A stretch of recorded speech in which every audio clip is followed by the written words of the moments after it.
If members could please take their seats.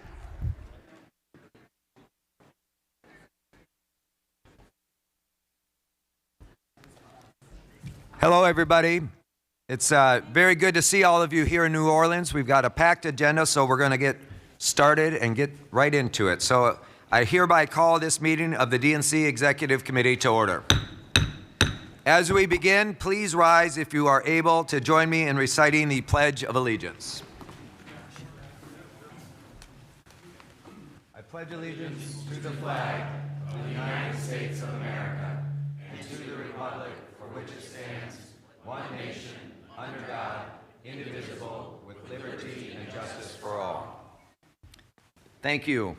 It is so good to see everybody today.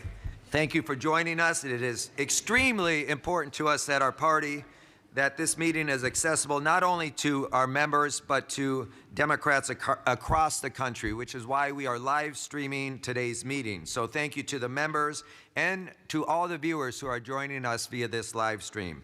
Before I introduce Secretary Ray to report on our quorum, I'd like to also acknowledge our parliamentarian, Helen McFadden, the DNC's IT department, which is making today's live stream possible, and the DNC's General Counsel, Andy Levian, for her guidance. Our court reporter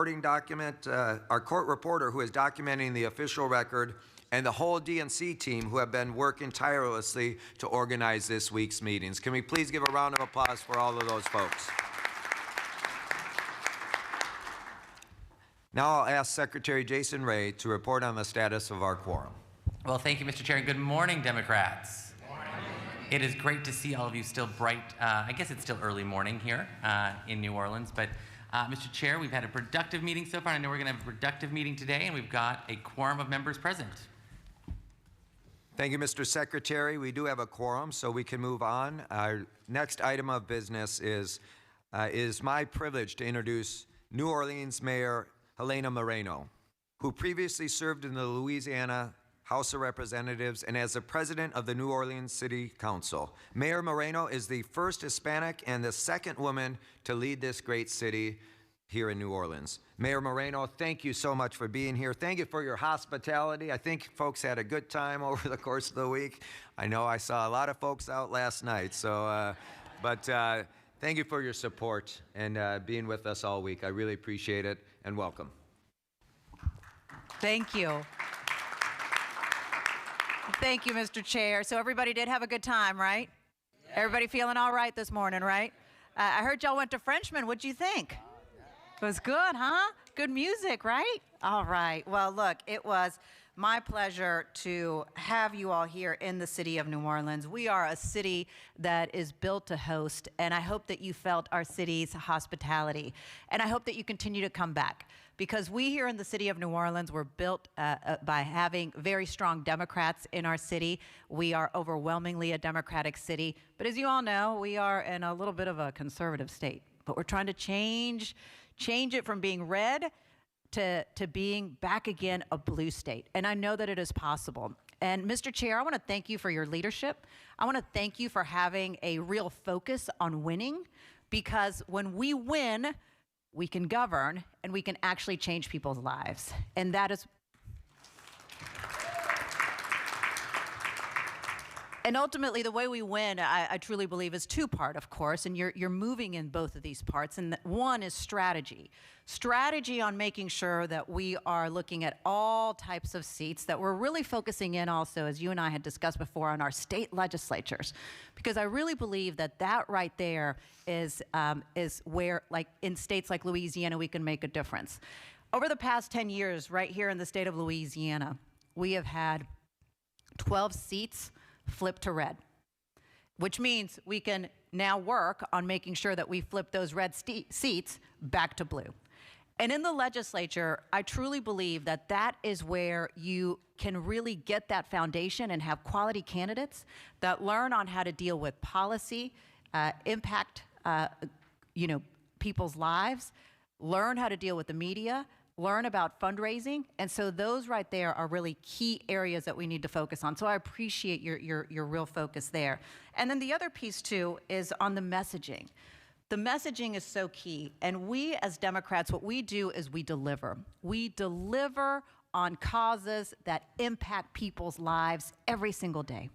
If you look across the board, Democrats across the nation are delivering on better infrastructure, on keeping people safe, on opportunities for job employment, on opportunities for our youth. That's what we deliver on. So while we may have Republicans worrying about whether or not ICE comes in or what we're doing in Iran, we're working on issues that impact people's lives and, once again, change people's lives. And so if we stay on that message, you're absolutely right, Mr. Chair. That is the winning formula. So I just ask that you keep doing what you're doing. For the entire leadership team, you keep doing what you're doing. I appreciate the opportunity to meet so many of y'all. Artie, you're like my new BFF. I appreciate you so much. And just call on me. Call on me for whatever you may need.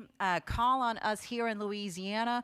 We are here ready to help, ready to get activated and make sure that we win all across the board, from city councils to state legislatures to Congress, and of course, all the way up to the presidency. Thank you all so much for being in New Orleans.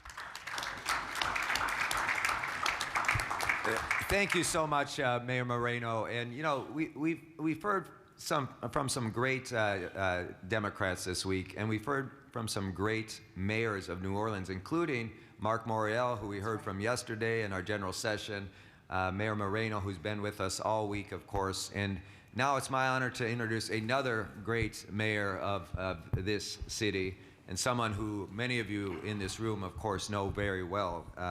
Former Mayor Mitch Landrieu, who most recently served as a senior advisor to the president in the White House as their infrastructure coordinator, of course, where we had tremendous success under President Biden's leadership and, of course, under Mitch Landrieu's leadership. Mayor Landrieu was a transformative leader in rebuilding New Orleans after Hurricane Katrina, and he oversaw the largest national infrastructure investments in generations thanks to President Biden and Democrats in Congress. He continues to lead throughout this country. Since leaving the White House, he has worked tirelessly, traveling around the country, getting Democrats re-engaged and continuing to help build this party everywhere. He's a great friend of mine, a great friend of this party. He's doing amazing work. Please welcome Mayor Mitch Landrieu. Thank you, Mr. Chairman. Thank you. Mr. Chairman, thank you so much, and thanks all of you for coming to our city. I'm thrilled to be sitting next to one of my very, very dear friends, and thrilled for the city of New Orleans that she has offered herself to be the mayor, Mayor Helena Moreno, who has done a spectacular job. So, Mayor, thank you very much. I don't want to aggravate my friends from Philadelphia and Denver and Chicago and everything, but if y'all just want to stick around here and just have the convention, we can do it real quick and make it work. But we'll speak about that for another day. There really is it's prescient, actually, that you're in the city of New Orleans. I don't think there's another place in the United States of America, notwithstanding how gorgeous this fantastic country is, that represents our nation's motto, e pluribus unum, out of many we are one. I am one of those people that believes that diversity is our greatest strength, not a weakness, that the idea of the founding fathers, the idea of America, that we all come to the table of democracy as equals, and irrespective of race, creed, color, orientation, you have an inalienable right to life, liberty, and the pursuit of happiness. It may seem strange to you that I would start off with what we used to think was such a basic understanding and agreement among most Americans, but there are people in power now, including the president and the vice president, who have spoken forcefully against that very idea. And if the idea of America goes away, then the promise of America goes away, and maybe America herself. And so as you sit in this city, I just would remind you respectfully that you are less than 1,000 feet from the convention center, where after Katrina, a storm that killed 1,800 people, hurt 200,000 homes, destroyed an entire city, you saw America almost lose her soul. And this city, after being on its back from Katrina, Rita, Ike, Gustav, the national recession, the BP oil spill, decided that they were going to be unbowed and unbroken, and they would not be defeated. And I am happy to report to you that after 15 months of the worst president in the history of the United States, the people of America remain unbowed and unbroken. And they are in a mood right now to set right what has been made crooked. I have been traveling this country for really the last 4 or 5 years, a couple of years as President Biden's infrastructure coordinator, and for the last year and a half as the co-chair of American Bridge, trying to find the answer to what I think is a very simple question, which is why we lost people that used to be with us for a long time and how we can find our way back into power. I'd like to talk about power for a second before I talk about the way forward. If you don't have power, you cannot do anything. If you win the argument, but you don't have power, you have nothing. 100 million times 0 is 0. I need you to remember that. It's really important because right now you have seen power put in the hands of a person who has abused it in a way that is really not seen not only in the history of the United States of America, but perhaps the history of the world. The President of the United States the other day said that he was going to eviscerate an entire civilization. Now, I want that to go into your head and then to ask your friends who voted for him, is that really what you wanted? Is that really what you intended? Has the power of the presidency and the power of Congress been used to lift people up or push them down, to divide us or to unite us, to build things or to destroy things? And I think that what you are feeling right now is a large swath of American people, Democrats, Republicans, independents, who are basically saying, I want to do something different. In my travels, the answer has been very, very clear. On behalf of American Bridge, we started the Working Class Project because my fellow Democrats, we used to win working class folks. People that were making less than 100,000, 90,000, 80,000, they were always with us. And if you're a smart politician and you're worth your salt and you want to ask why you got whooped, you might go ask the people who left us why they left us. And this is not complicated. I'm not telling you it's not hard. I'm just telling you it's not complicated. The working men and women of the United States of America are standing in the middle of the street, waving their arms, screaming at the top of their lungs, you left me behind. You did not see me. You did not listen to me. You made it impossible for me to make a living and to support my kids. And what they want people in America to do, both in government and in the private sector, not-for-profit, faith-based communities, but particularly the government, they want us singularly focused on making their life easier by reducing their cost because they believe, and this is the essence of it, they believe that the country has broken their word to them and broken the covenant of what it means to be American. And it's very simply stated that if you worked hard and you did what you were supposed to do, that you would get a one-job paycheck for a great job, be able to support your family, and do it in a way so that your kids would have a better opportunity than you do. And that dream has disappeared in the last 40 years, and they're pissed. The President of the United States said that if he ran for office and we gave him that mantle of power, that he would keep us out of foreign wars and he would reduce our cost. Instead, he has lit the world on fire, and he has expanded people's burden beyond what they ever thought, and they have had enough. And so, ladies and gentlemen, the midterms are about controlling the power that has been abused, and 2028 is about our opportunity to create the dawning of a new tomorrow. And I would just leave you with these very simple thoughts. I have 3 recommendations for you about what to do going forward. The first is to win. The second is to win. And the third is to win. So from now until whenever, in every decision that you make, there's only one question that you should ask about whether we should do this or that. And the question is it going to help us win? There are a lot of people in my life that want to win the argument, and they want to have 100% of everything. I would just remind you one more time, I wasn't very good in math, but 100 billion times 0 is 0. And the way that you win, I'm not trying to be a smartass here, is to get more votes than the other side. And in order to get more votes than the other side, you have to go ask people who used to vote for you who did not why they did not, and then you have to invite them into your tent and be big-shouldered, big-hearted, and very, very smart. If you do that, the people of America will ask us, the Democrats, to take over. And when you do, you will then have the ability, Congresswoman, to provide health care, to provide daycare, to make sure that neighborhoods are safe, to really kind of capture the flag and start talking about faith, family, and country. You cannot do it if you do not have power. And you cannot have power if you do not win. So let me just bring you back. Thank you. Let me just bring you back to where you are when you start feeling like something is not possible. This city was under 17 feet of water. 1,800 people of our brothers and sisters died floating outside of this building in the water, and we did not quit.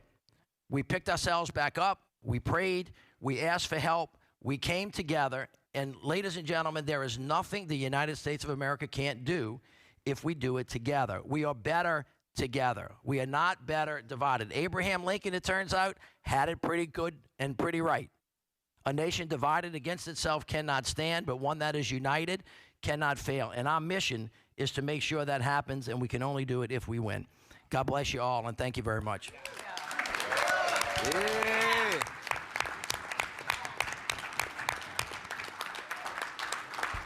Thank you. Thank you to Mayor Landrieu, to Mayor Moreno. Thank you both for your leadership. Thank you for your continued leadership in fighting for this country, and thank you for being here. I'd like to take a few moments right now to say a few words before we move into the committee reports. You know, as Democrats, I think we all have an internal clock counting down until the next election, and I certainly do. I said yesterday we have 207 days, we have 206 days today. 206 days, voters will have the opportunity to reject this failed president and to reject the Republican Congress that enabled him. Now, a few weekends ago, more than 8 million people took to the streets in big cities and small towns, in red states and blue states and purple states alike. Americans showed up in incredible numbers and spoke with one unified voice. We are a democracy. We are the United States. No kings, not now, not ever. And while we have 206 days in front of us, we also have 250 years of history behind us. 250 years of Americans who pushed and prodded and protested and marched and voted to make America big enough for all of us. Today, we continue that effort. We continue to defend the sacred belief that all of us are entitled to life, to liberty, and the pursuit of happiness. The idea that we the people, have the power to decide our own future. America was born out of revolution. It experienced pain, strife, and division, and these made us stronger, of course. Inspired by abolitionists and suffragists, advocates and activists, we continue our fight to protect the rule of law, to defend the right to vote, and to reject those who would trade freedom for power. With the voters at our side, Democrats stand forcefully in this moment to make sure that this beautiful American experiment stands for the test of another 250 years. We continue to fight for justice, liberty and justice for all. You know, we repeat these words all the time during the Pledge of Allegiance. We said them at the start of this meeting. We say in the national anthem, we sing about the land of the free and the home of the brave. These aren't just words. For the next 206 days, what are we willing to do to make these words come true? How hard are we willing to work? I couldn't agree more with what Mayor Landrieu said. We have to win. Not for just winning's sake, as I say all the time to you, we're not here just to win elections. We have to win elections. But winning allows us to improve people's lives and to deliver on that powerful dream that is America. It is an honor and a privilege to do this work alongside each of you, and it is an honor every single day to wake up every morning and fight for a better future with each and every one of you and with millions of Americans across this beautiful country. And let me just say, we got a lot of work in front of us. I'm not going to repeat what I said yesterday at the general session, only to remind us that it's all gas, no brakes. Don't get overconfident. Don't believe a poll that shows you up any more than a poll that shows you down. If we go out there and do the hard work of what Mayor Landrieu said is grow in this coalition, inviting people into the conversation. This is a once-in-a-generation opportunity as Donald Trump continues to push people out in a way, it's our opportunity to invite people into this conversation and build our party, not just for this election cycle, but for the future to come. Let's get out there and do that, Democrats, and thank you so much. At this point, we're going to move on to committee reports. So we are going to, is Mignon here somewhere? Yep. Oh, there she is, okay. We're going to move into the Rules and Bylaws Committee, which is co-chaired, of course, by Mignon Moore and Jim Roosevelt. As I said yesterday, I'm incredibly grateful to have their leadership on this committee as our party drafts the documents that will govern the 2028 Democratic presidential primary. As you know, Chairman Roosevelt isn't with us today, but we are joined by Chairwoman Mignon Moore. The floor is yours. Thank you, Mr. Chairman. Good morning, Democrats. How are you today? Did the Big Easy do you good last night? Well, yesterday, as I said in my report, we adopted by the membership yesterday. The DNC Rules and Bylaws Committee met to consider the 3 proposed charter and bylaws amendments that were submitted. 2 of those amendments were withdrawn by the sponsor prior to the meeting, and the committee voted against adopting the remaining proposed bylaw. The Rules and Bylaws Committee also began drafting the 2028 delegate selection rules. Our committee will complete these and the 2028 call to the convention ahead of the DNC summer meeting in Austin, Texas, where they will be considered and adopted by the full DNC membership. After the adoption of the rules and the call by the full DNC membership, the RBC will begin reviewing its regulations, which further define aspects of the rules and the call, along with a model delegate selection plan and a checklist by the end of the year. And that completes our report, Mr. Chairman. And again, I want to also thank Rick Borland, who sat in Jim's chair to keep it warm until he got back to us at our summer meeting. Thank you, Mignon. So much. Thank you, Mignon, and to the whole Rules and Bylaws Committee for their continued work on our nominating process. It's a lot of work. For those of you who have not attended a Rules and Bylaws Committee, I understand why. For those that have, I know you understand how important it is. It is an incredibly significant work and very tedious work, because this committee is trying to make certain that we get this right. The work of the Rules and Bylaws Committee is so important. I thank Mignon and Jim for their leadership. I want to thank the staff, of course, as well as Rick for helping the other day with that meeting. At this point, I'd like to welcome our Budget Oversight and Review Committee, co-chairs Chris Lowe and Doris Kraus-Mays, to provide the Budget Committee's report. The floor is yours. Thank you, Mr. Chair. I'm Chris Lowe, the National Finance Co-Chair, and along with my co-chair, Doris Kraus-Mays, we collectively co-chair the Budget Oversight and Review Committee. And I'm pleased to provide this brief report of the BORC, see I got there, to the DNC, to the Executive Committee. As I noted at our general session yesterday, this was a really special meeting for us. Back in August, when we passed the Chair's reform package, one of the pieces relating to the Budget Oversight Committee called for a draft DNC budget to be presented to the committee for comment.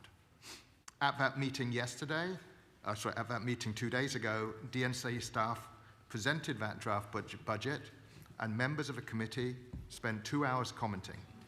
Doris and I had determined this was a discussion that was best had in camera, and we had a very productive meeting with all members of the committee present participating.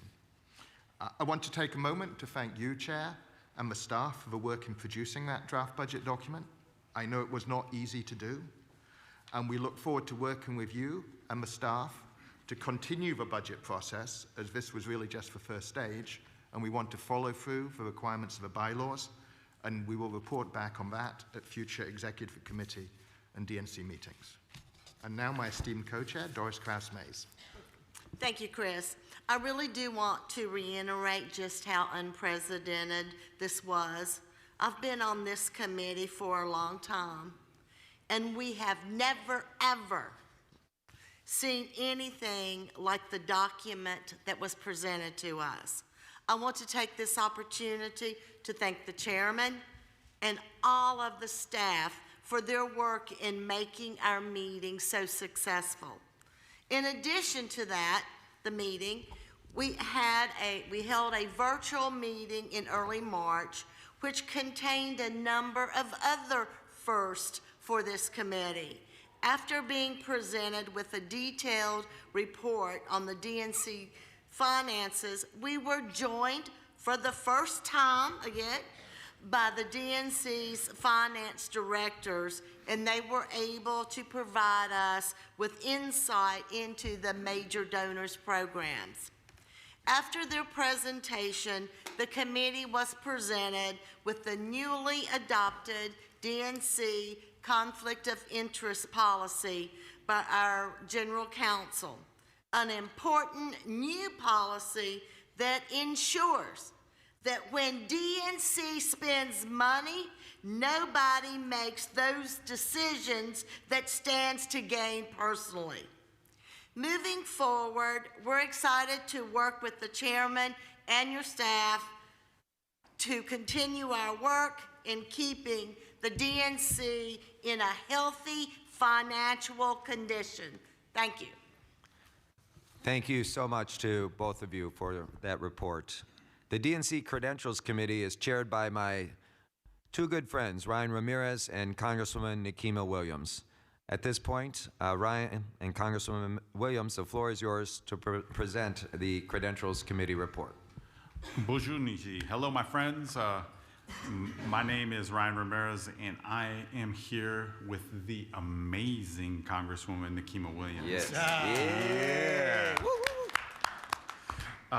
We chair the DNC Credentials Committee. The only matter of business before the Credentials Committee since our last meeting was the 2024 challenge to the seating of Alabama's 3 elected DNC members for the 2024 through 2028 term. After 2 years, we're hopefully to the end of the tunnel with the Alabama challenge. Yesterday, the DNC adopted our report to seat Mr. Charlie Statton and not seat the other 2 challenged parties, and to require the Alabama Democratic Party to hold elections in August. Thank you, Ryan, for being my forever hype man. And thank you to my predecessor, our friend Hilda Solis, for the years that you've put into this challenge, because I know a lot of this work to get us to this resolution in Alabama preceded my time on this committee. One thing that I want to highlight about our deliberations and the will of the committee is a fundamental approach that was not punitive to the state of Alabama, but instead focused on how we get the Alabama Democratic Party in compliance. Y'all, as a daughter of Alabama and a former state party chair and a Southern Caucus member, I know the importance of supporting them through this process until the very end, when we will get this right. So thank you to everyone who helped us get to the resolution yesterday, and we look forward as a committee to supporting the Alabama Democratic Party in a successful and compliant election later this year. Thank you. Thank you so much to Ryan and Congresswoman Williams for that report. Next up, and finally for our committee reports, we'll hear from the resolutions co-chair, Ron Harris. Yoli Bejarano was sadly not able to make our meeting here in New Orleans, but I'm so grateful for both of their continued leadership on this committee. Ron, the floor is yours. Oh, that not working.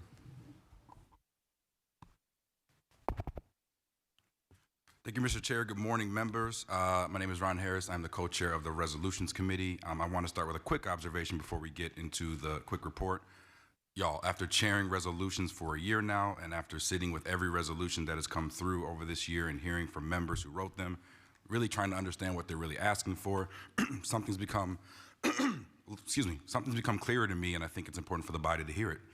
I don't think that the path forward for our party is simply a better message. Rather, it is a restored relationship with our voters. That is our work, and that restoration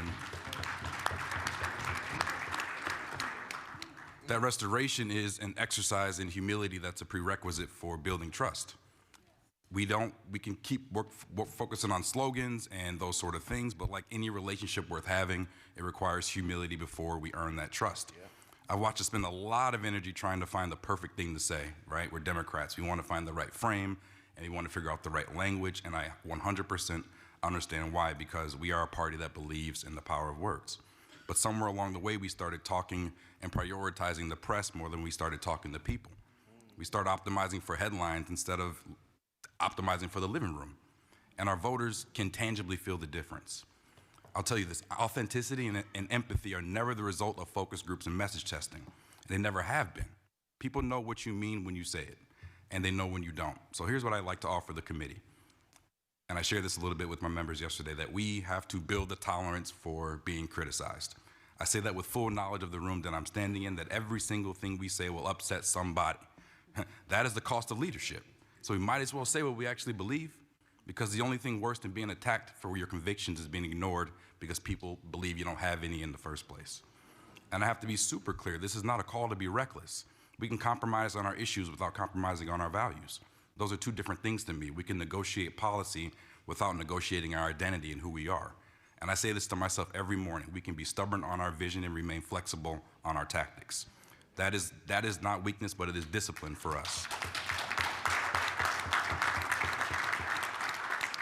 And to be honest, that's what governing looks like. So, to the Resolutions Committee, we processed dozens of resolutions this session, and 27 came through. Some were sent to working groups for deeper consideration, but I can tell you that every single one of those resolutions represented the Democrats somewhere in the country who cared enough to put something on paper and ask their party to make a decision on it one way or the other. That, I think, deserves our respect, even when we disagree, and especially when we disagree. So I'm deeply proud of the work this committee has done the last couple of days, and as co-chair, I'm committed to making sure that when our members bring us their convictions, that they are met with a process that they can believe in, and I believe in the process that we held this past weekend. So with that, I submit my report. Thank you so much. Thank you, Ron. And let me just say, as a point of personal privilege, I know you all know I am so proud of Minnesota, but every time I hear Ron speak, it just reminds me.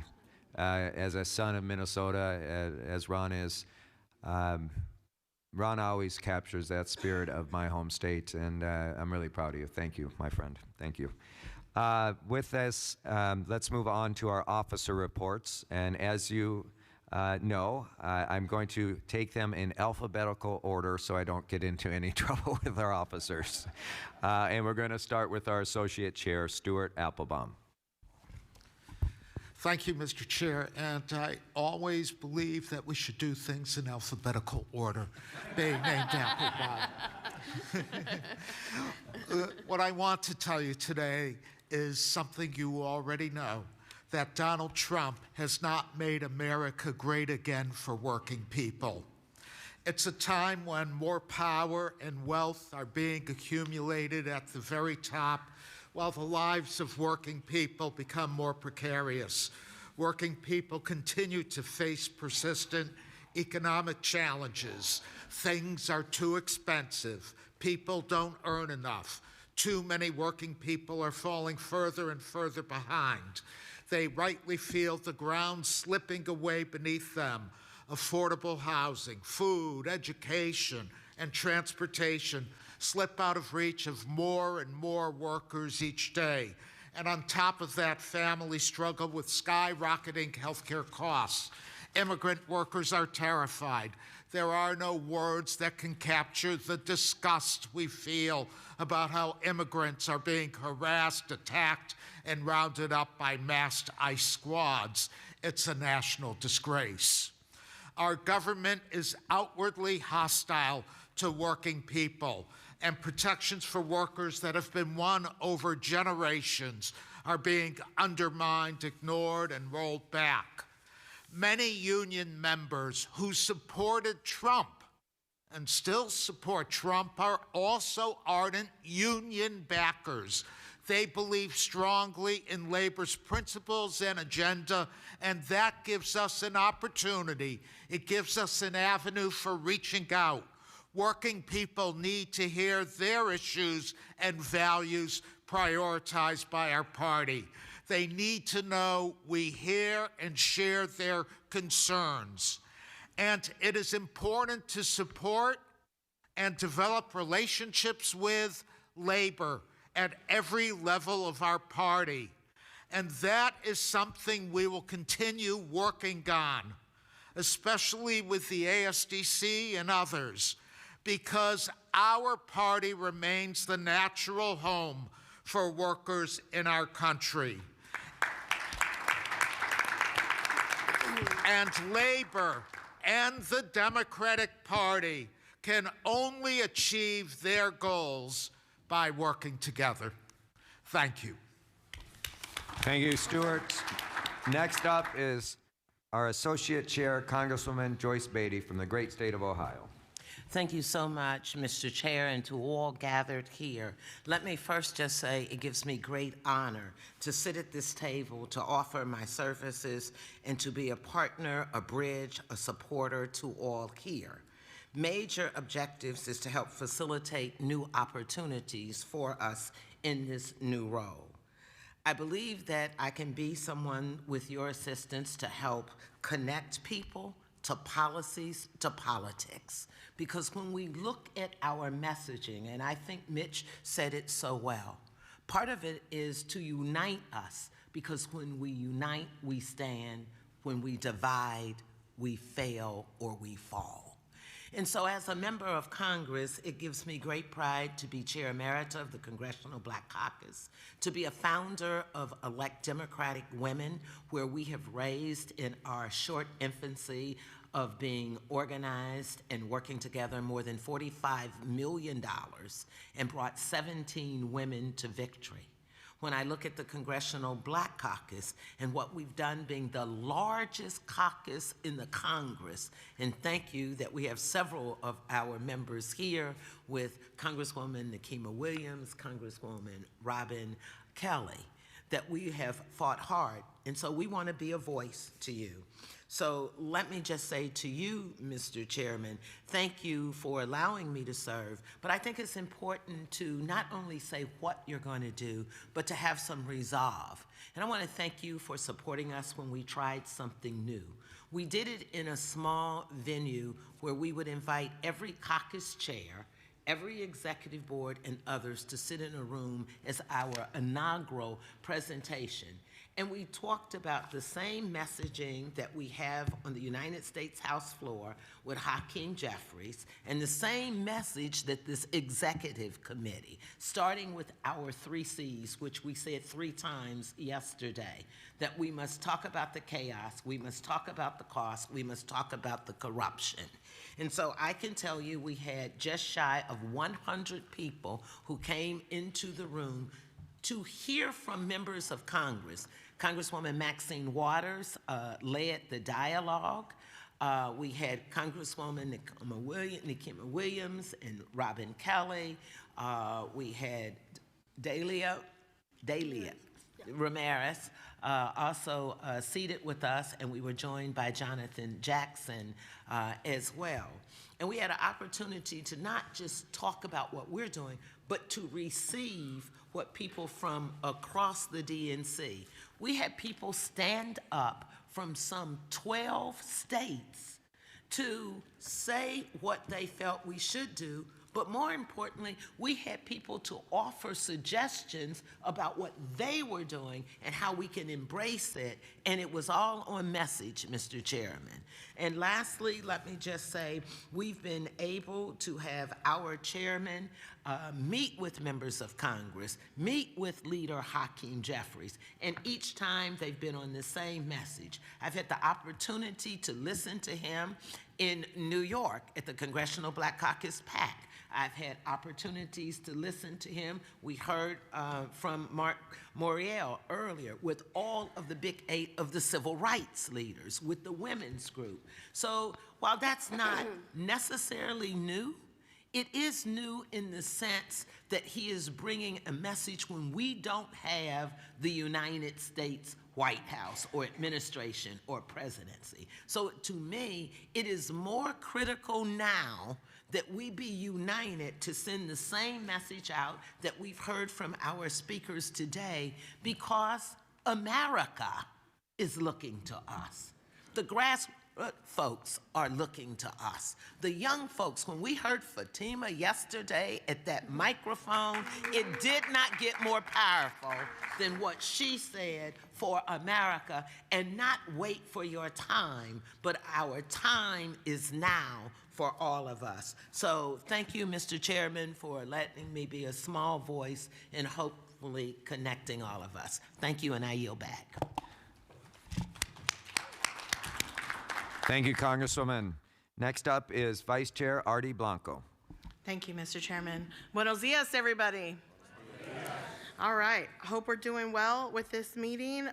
And I want to just start out by reporting out where I've been and what I've been seeing across my conversations with folks. I was so happy to have been invited and asked by my sister chair, Gina Repass of Kansas, of the Kansas Democratic Party, to invite me to participate in their Washington days. Not only did I show up to be there to be a speaker for her luncheon, but I went in and sat in on some caucus meetings with her delegates, with our local Democrats. I think what is important for us is that we are also showing support in other ways within our state parties of connecting as officers. So as my role, I chose to sit and have a conversation and meet leaders of the Native American caucus that are engaged in the party process, talk about how the party has engaged their community. The Hispanic caucus, and continuing to grow that Hispanic caucus that the chairwoman has been building, and of course with my labor brothers, sisters, and siblings as well, getting to have a really great conversation. And what we saw there, Mr. Chair, was a real connection between labor and the state party that goes to the coordination of, I saw so many candidates wanting to actually learn about labor. It's not a transactional relationship. We are talking about transformational relationships and ensuring that it's not just about funding or an endorsement. It's about understanding working people. And also, Mr. Chairman, this last month, I was able to sit down at the headquarters and meet with and host the Notre Dame College Dems of Notre Dame University in the building. And I have to say, Mr. Chairman, it was a real conversation with young Democrats in college from all parts of the country, all different regions, and to hear their questions and have real conversations. They too are struggling with how to talk to somebody that voted for Trump and not be angry about it. And I kept telling them it's about deep listening. When we talk about canvassing and knocking doors, we talk about deep canvassing. You know what deep canvassing means? Listening. And again, Mr. Chairman, with the amazing staff that you have, Asia Melton, Taylor Thompson from the DNC, both Coalition's office and training office, came down and also presented the program. And guess what program spoke to their questions? The local listeners program. The When We Count program. Programs, Mr. Chairman, that you are instituting based on what we have learned that we did wrong in 24 and how we can better prepare our parties and our candidates to be able to win up and down the ticket across the country, no matter what color, no matter where you are on the spectrum. And we talked about how these programs really are educating them. And then the next wave training that is coming up in May, the next one in the West Coast in Arizona in May. If you have not heard about it, get about it. If you've got some young interns, people that want to learn how to be ready for the next election, let's enroll them. That is our role as leaders here. And lastly, Mr. Chairman, I talk about building and organizing community. We've got to get back to that. You've been talking about how we go into communities and build within communities. And I thank you, Mr. Chairman, for having Carlos Eduardo Espina speak to us yesterday. You know, if you missed what he had to say, this young man was, I'm a community organizer, not because he knew that's what he wanted to do, but he knew there was program and leadership missing in his community in Bryan, Texas. And he said, I'm gonna host a soccer group for free, a soccer camp. Hundreds of students coming out to join that effort. Now he's a huge social media influencer, and his message hasn't changed from those early days. And when he told us that his power came from his community democratic leaders, I thought, that's what you're talking about. That is what we're talking about, building a community. It's not just about elections, it's about people and programs. So again, that is my report, Mr. Chair, of the work, and thank you so much for your leadership. And we need to make sure that we are engaging people in the programs that the DNC is building. Thank you so much, Artie. Thank you.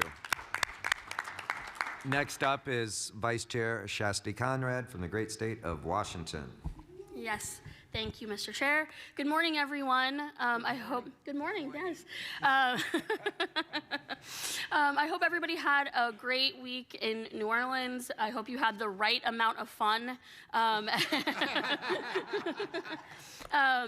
The first time that I came to New Orleans, I was a college student, almost exactly 20 years ago, to participate in post-Katrina recovery efforts.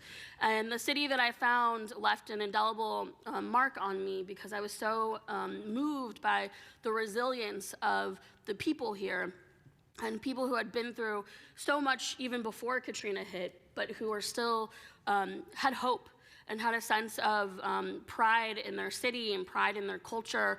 And it is amazing to see that it is still so vibrant even 20 years later.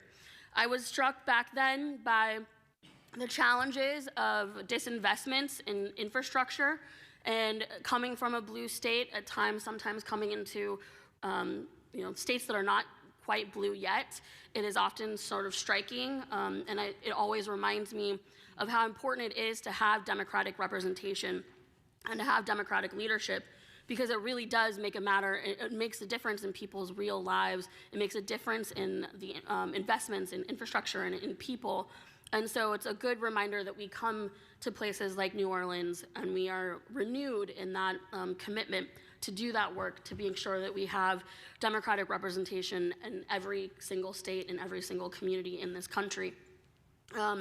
I was proud to co-host a reception earlier this week with a local organization alongside the Louisiana Dems Vice Chair Katie Darling, with an organization called Step Up Action. And they work with organizers, mostly Black and brown organizers here in the community, doing both rural organizing and organizing around economic rights and worker power.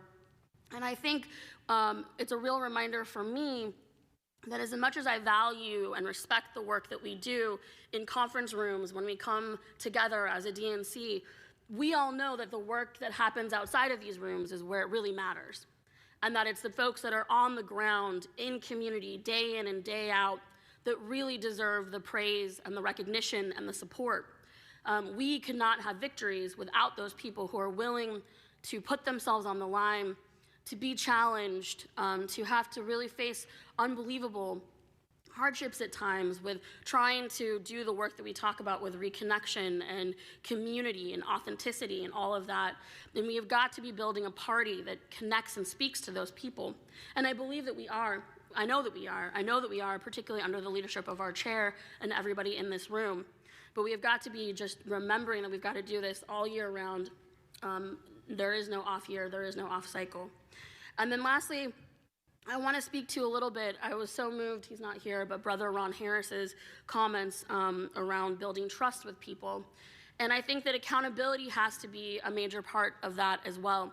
Yesterday, while we were in general session, the news broke around Eric Swalwell's sexual harassment and even sexual assault accusations. And I think it calls upon all of us. You heard Mitch Landrieu talk about the fact that people are looking for us to meet this moment, to do things differently. And we've got to be building a system that is going to pull the roots out at the core and change it. We are rotten at times when we allow for bad behavior to mark everything. Not just, we talk about the other side, we have got to be routing that out. Obviously, we have to continue to talk about Epstein and the absolute disgusting things that we have been hearing for months and months and months. We cannot let that get outside of the headlines. We have to look at ourselves too and do that same work. And I think it's incredibly important that we remember that. And that when we are in power, that we do it differently and that we hold all of these people accountable to make it so that it is safe for every single one of us. And I know that is the work that is in front of us. So thank you. Thank you very much. Thank you, Shasti. Next up, I called him the traveling man yesterday for a reason, and outside of myself, he's probably put on more miles than anyone else in the DNC, literally traveling around the world on behalf of our party, around the country constantly. He's on the road, bringing good words, good messaging to Democrats from the smallest of communities to the largest. Please welcome Vice Chair Malcolm Kenyatta.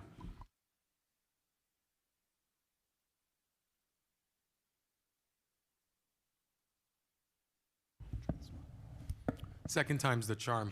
Good morning. All right. So, Mr. Chairman, first of all, I want to thank you, and I just want to start with sincere thanks to each and every one of you around this table, and to the staff that's sitting around the wall, and to the state party leaders who aren't in this room, but who've been so critical to our party turning the page and deciding what we want this party to be moving forward. I say this all the time, Democrats don't lack for being self-deprecating. And I get a little concerned that so often we just stay right there. It is very easy to live in your losses and drive by your successes. We ought not drive by the fact that Donald Trump has a new state rep, and her name is Emily Gregory, and she is a Democrat. We ought not drive by the fact that in Texas, when somebody was outspent 7-8 to 1, Taylor Emmett is now the state senator in Texas and not the Republicans, in a seat that nobody thought was possible. I don't think we ought to drive by the success of Caitlin Drew in Iowa and breaking the Senate majority, supermajority in Iowa. I think we ought to talk about that. And you know what? In a place called Mississippi, Democrats broke the supermajority in Mississippi as well. And because I'm limited, I can't list all 30, but I'll remind folks that we flipped 30 legislative seats since November of 2024. Now, why do I say that? It is not to say that Democrats have not made mistakes, that Democrats have not done this and that. Absolutely. If there's a thing you think Democrats haven't done, there's an op-ed that you can Google. Somebody's already written that story. The question is, what is the next story we're going to write? I'm telling you this, and I say it everywhere, nobody wants to join a pity party. Nobody's interested in joining a pity party. Clearly, we're doing something that's working, and I don't care what anybody else says. You can say what you want. Men lie, women lie. Numbers don't, and we are winning elections at a clip we've never done before in the history of this party. Those are the facts. Those are the facts. 90% win or over performance rate since 2024. 90%. So listen, I get it. Folks voted for Donald Trump 2024, and people will never let us forget it. But people have a right to change their minds. That's right. And they have changed their minds. They don't want an administration that spends every single day sowing chaos here and around the world. I think most Americans agree we ought to not be bombing schools in a foreign country, we ought to be building schools in this country. Yes. I think a majority of Americans agree that we ought to be putting money back in the pockets of working families, people who get up and bust their ass every single day, not billionaires that sit on their ass every single day. I think that people feel very, very strongly that we should have a government that is competent. You know, and at the end of the day, these people are evil, but they're also incompetent, which is probably good because then they'd be better at the evil. And I also think people ought to be able to go to the gas station and not have to dig into their mortgage payment to get to work. So my hope, Mr. Chair, is, you know, the folks who are, I say this, you know, if you want to get on TV right now, you just talk about how crappy Democrats are. There is a seat for you. I promise. If you got an op-ed about how we suck, you can be on the front page of the New York Times today. But we need to tell the truth about what's happening. And the truth is, new folks are sitting around this table because we recognize what the problems were. And now we are doing things that are clearly producing results. And the question for us is, are we going to listen to the candidates who are doing the things that are producing results? Candidates who are talking about chaos, candidates who are talking about the corruption, candidates who are talking about what we're going to do with costs. Those candidates win. And I think as Democrats, if we focus on the future, we can continue to win. There is nothing in the past for us. We can't change it. We can't go back. There is nothing back there for us.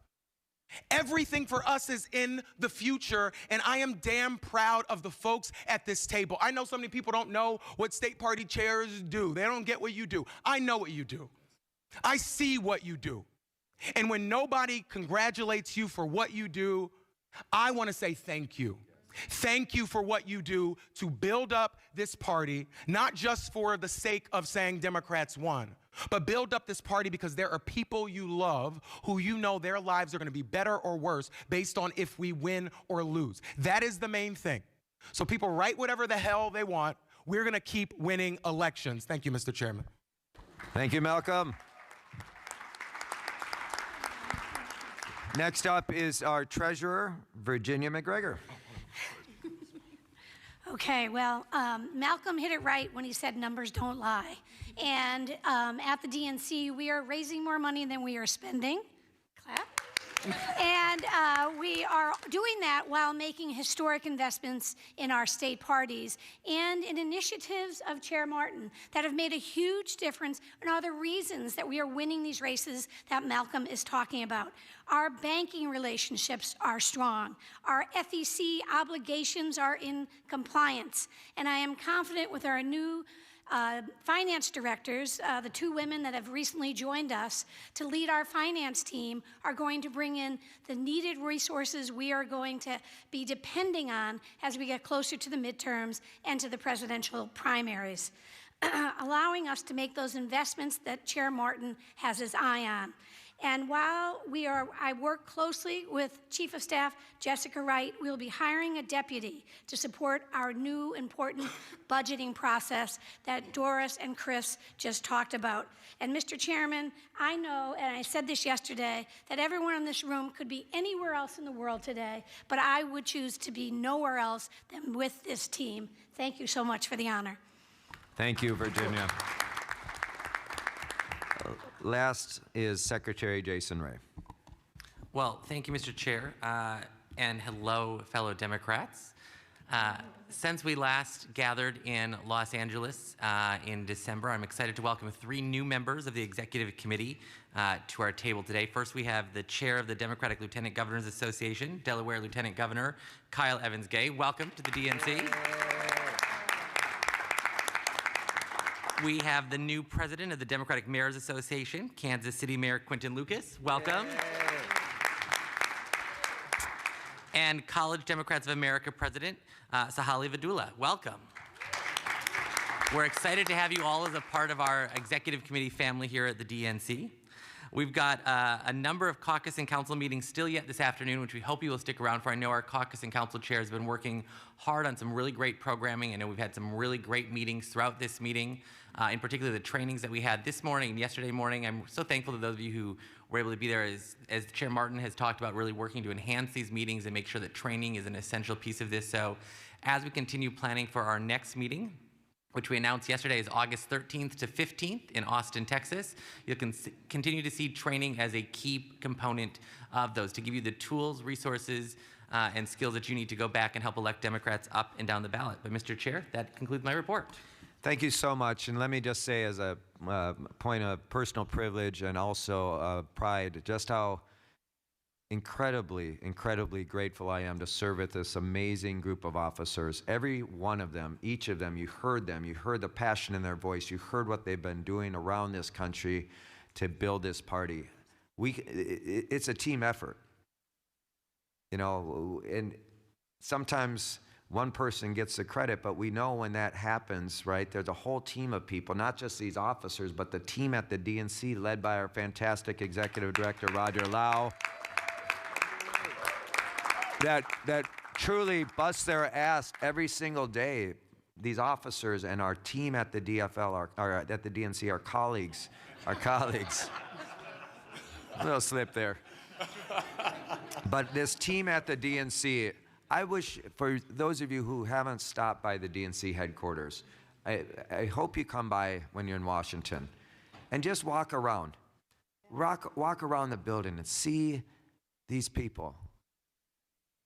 Our team that works so hard, they are just grinding every single day. I wish I could introduce you to every single one of them, because so many of them aren't here with us today. They're back at the office continuing the work that we have to prepare for this upcoming election. So I just wanted to thank all of them for their hard work.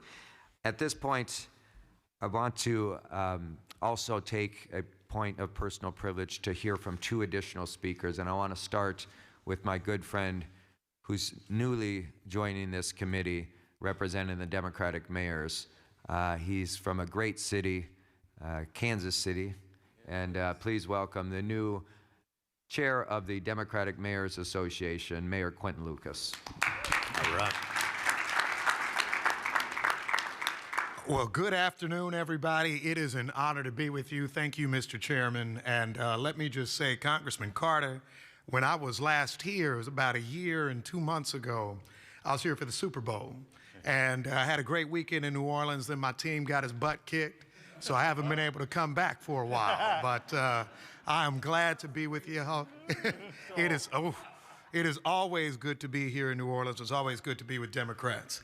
We are excited at Democratic Mayors, and I appreciate everybody who has talked about the wins so far today, because we are celebrating a lot of historic wins. City of Miami, Florida, 30 years of Republicans in the mayor's seat. We have flipped that. Boca Raton up the street, 30 years, Republican leadership, we flipped that. Waukesha, Wisconsin, as we were saying before, we have wins all around the country, and the way that we are doing that is we are sharing competent governance, that mayors deliver, that cities deliver, and that frankly, those who are closest to the problems are closest to the solutions. We are here to be partners with all of you at the DNC. We're here to ask for a little bit of help. We want to make sure that we're sharing the message of winning, sharing the message of basic services, affordability, delivery, core infrastructure, the things that people are thinking about every day. And the reason that mayors are interested in that conversation is because every day people come up to us with the challenges. When I first got elected, a woman came up to me asking me about gun violence in my community. And I tried to go all extemporaneous, said this, that, and the other. She said, no, baby, you the mayor. You the mayor. If you can't fix it, nobody's going to fix it. And what we need to think of, whether you are a mayor, state representative, county clerk, anything under the sun, that's where Democrats are. We are fixing the issues everywhere. We can't just talk about them. We can't just theorize on them. We're on the ground. And we are on the ground in every media market, in every state, no matter how red, in every area. So we are here to work with you. We are here to be allies, and more than anything, we are here to win. One other point I have, and I'll get out of the way. Recently, and thank you to my state party chairman, Russ Carnahan, I've had the chance to bounce around the state a little bit. And people say, you know, how are you received? Are you big city mayor or anything like that? And it's great, because we share this message of what we are fighting for and how our communities are worth the work. So some days things are tough. Trust me. We know that in my seat and all of our seats. But I always think about how our children are worth fighting for, our schools are worth fighting for, our rural hospitals are worth fighting for, and our country is worth fighting for. That's what Democratic mayors are here to do. We stand ready to assist you, Mr. Chairman, and thank y'all for letting me be here today. God bless you. Thank you so much. Thank you, Mayor Lucas. Thank you for all of your leadership, of course, and thank you for taking me out for some good KC barbecue when I was down in Kansas City, as always. So thank you for being here. And next up is a great leader here in Louisiana and in Washington. You heard from, some of you heard from him the other day, but I wanted him to say a few words again here today. You know, Congressman Carter is going to be taking on a giant role here in the coming months and years ahead, a role that is even made more important given this Louisiana versus Calais case that's going to be decided. And I want you to stick around because Hurley Roseman is going to give a presentation on that after we hear from Congressman Carter. But Congressman Troy Carter is truly delivering on the promises he made to the people that he serves. His voice is large in the halls of Congress. His leadership is important now more than ever, and we're grateful that he's here. Thank you, Congressman Carter. The floor is yours. Mr. Chairman and members, thank you. Thank you for your commitment, sir, to our party, to our people, to humanity, because that's what Democrats stand for. Yeah, we fight for Democrats, but we fight for humanity. That's a big difference between who we are and who they are. We recognize the importance of fighting for everyone. Everyone under the sun. No one is left out. And so, perfect segue for me to make up for yesterday for leaving some people out. I neglected in my speech yesterday, and as we say in the South, charge it to the head and not the heart. So I had some of my outstanding members of Congress that are joining me here in my home district, New Orleans, Louisiana, and I made my mother upset by making a fatal flaw of failing to recognize people that are very important to me in my life. So forgive me and this moment of personal privilege to make up for it. Congresswoman Robin Kelly, where are you? Congresswoman Nikema Williams, where are you? Delia Ramirez, where are you? Jonathan Jackson, where are you? Maxine Waters, where are you? And Treasurer Virginia McGregor, where are you?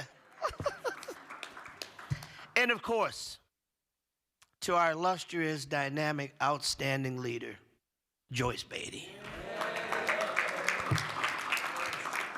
These are all outstanding leaders that I am so blessed.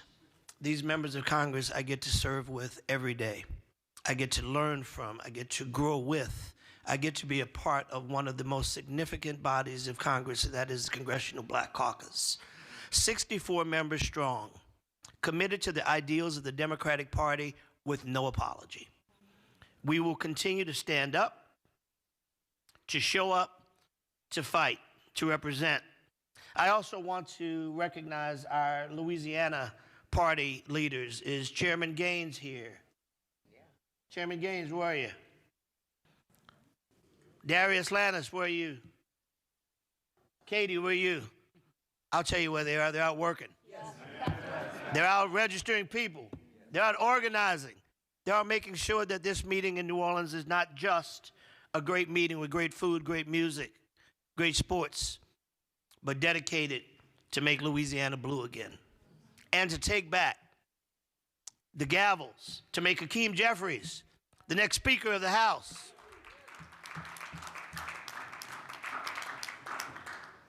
To recognize that when we vote, we win. And I know that I'm preaching to the choir, but as I'm often reminded, even the choir needs rehearsal sometimes. So let me tell you a little truth about Louisiana and about the South. In Louisiana today, there's still more registered Democrats than Republicans. The numbers are there. The people are there. So don't tell me this is a red state. This is an underinvested state. Far too long, national leaders have looked at the South and walked away. While they're walking away, others are organizing, building, and turning their votes in and winning elections every day. And here's what we're missing. Nearly 1/3 of voters in Louisiana have no party at all. That's an opportunity. They haven't chosen. Let's give them a home. Let's demonstrate that our tent is big enough, wide enough, enough policy concerns to be addressed. Let's demonstrate that working families, young people, communities of color, folks who feel unseen and unheard, they're not voting against us. Too many times, they're just not voting at all. not because they're apathetic, they're simply uninspired. We have to inspire them. This is not a weakness, it's just a recognition of how we can do things better. If we invest, if we organize, if we show up constantly, and not just during election season, we don't just compete, we win.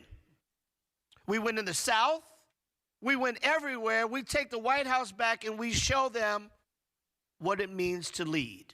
We demonstrate that Democrats have always had and continues to have the moral high ground, the empathy, the energy, the commitment, the know-how, the grit to win elections. But more importantly than to win elections, to then govern and to do what we said we would do.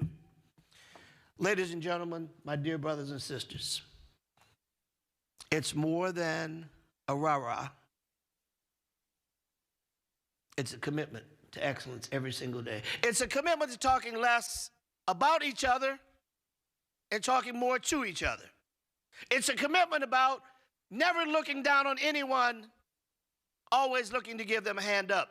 It's a commitment to recognizing that God never got around to making any of us any better than anybody else. And we're going to continue to fight for health care, education, environmental justice, economic parity. Those three words that oftentimes when they are put together, people find trouble with. But when they're said singular, they have no trouble. DEI. When you say diversity, everybody gets it. No problem. When you say equity, everybody gets it. No problem. When you say inclusion, everybody gets it. No problem. But when we put them all together, oh my God, it's the devil. No, it's not. Diversity, equity, inclusion. Say it.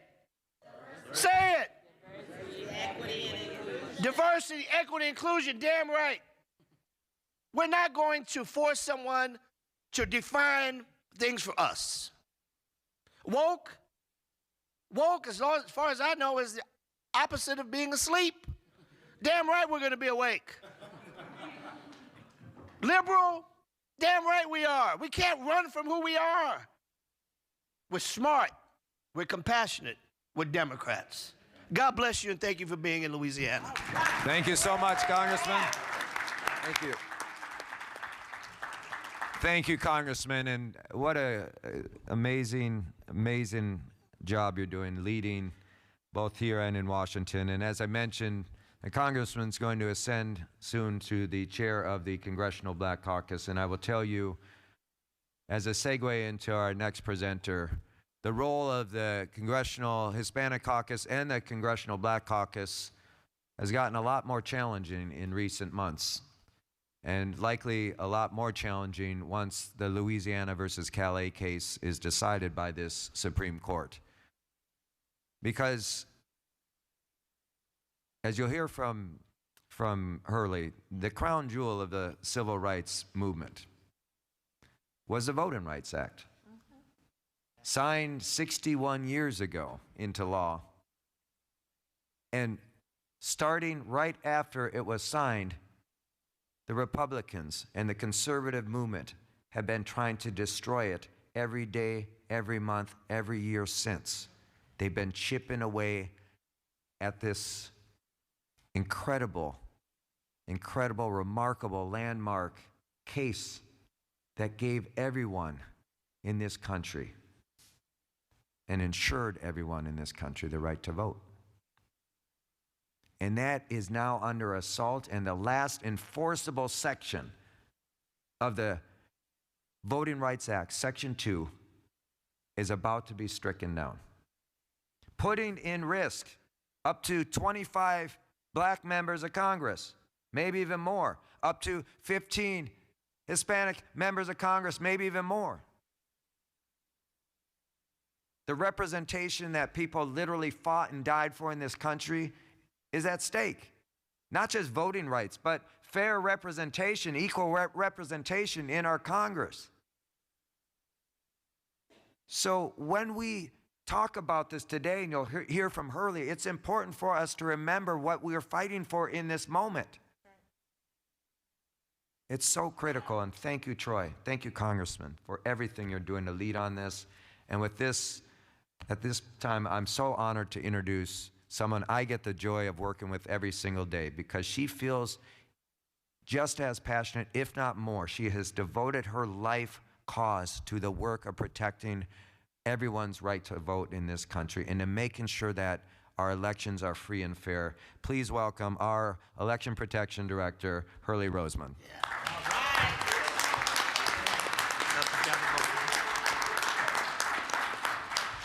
Good afternoon. Thank you, Mr. Chair. Thank you, Roger.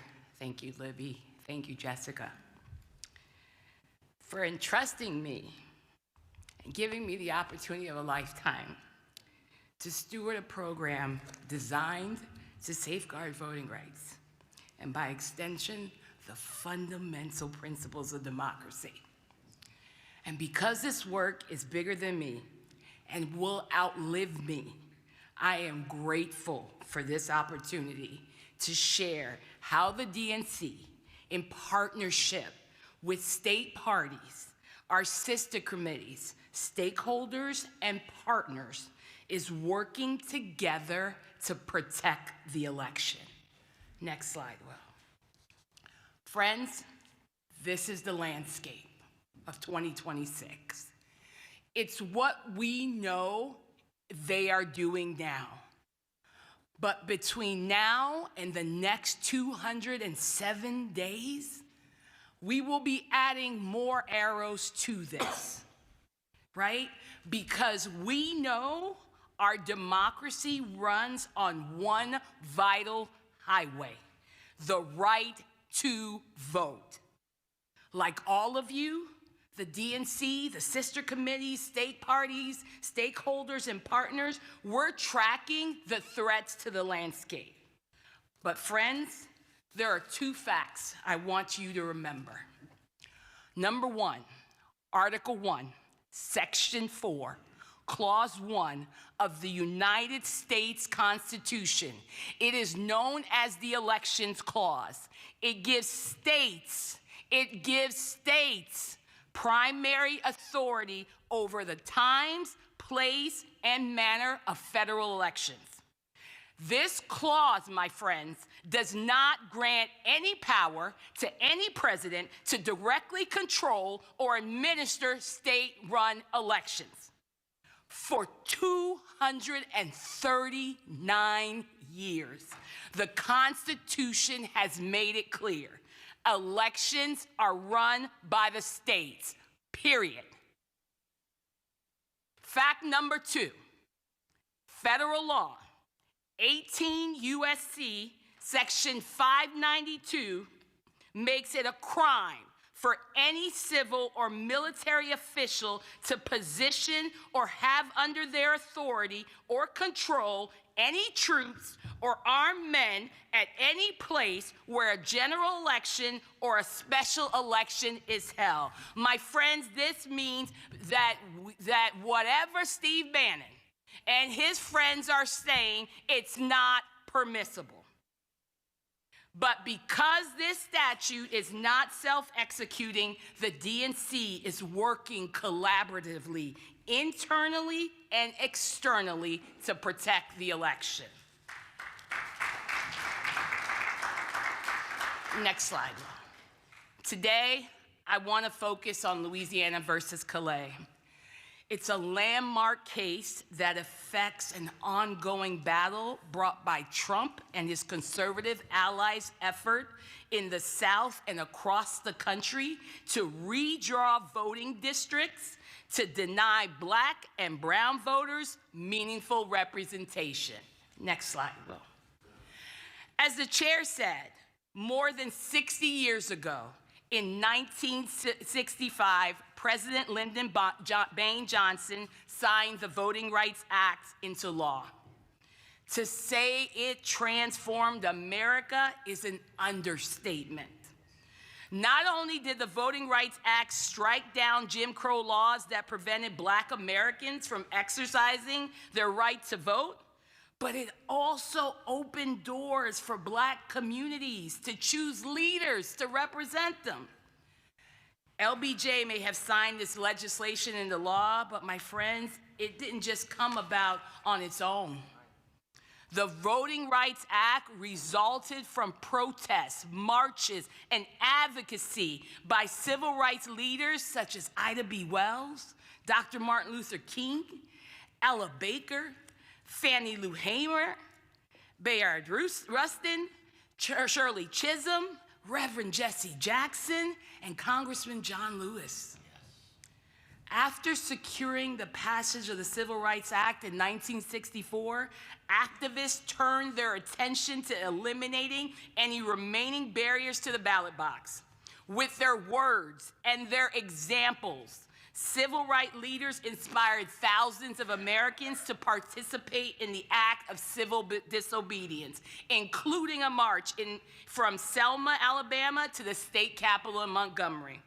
Because of their efforts, America was forced to confront a major contradiction. In some places, black folks were asked to count bubbles on a bar of soap or the jelly beans in a jar.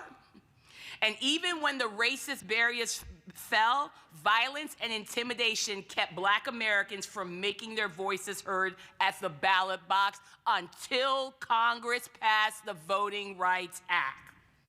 Now, the Supreme Court, they have already undermined the Voting Rights Act.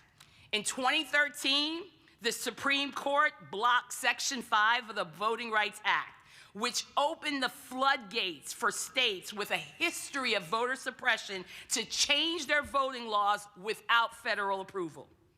Because states didn't have to report these changes to the federal government, state legislatures started cutting early voting dates, purging voters from registration rolls, eliminating polling places in black communities, and enacting strict voter ID laws that disenfranchise black voters.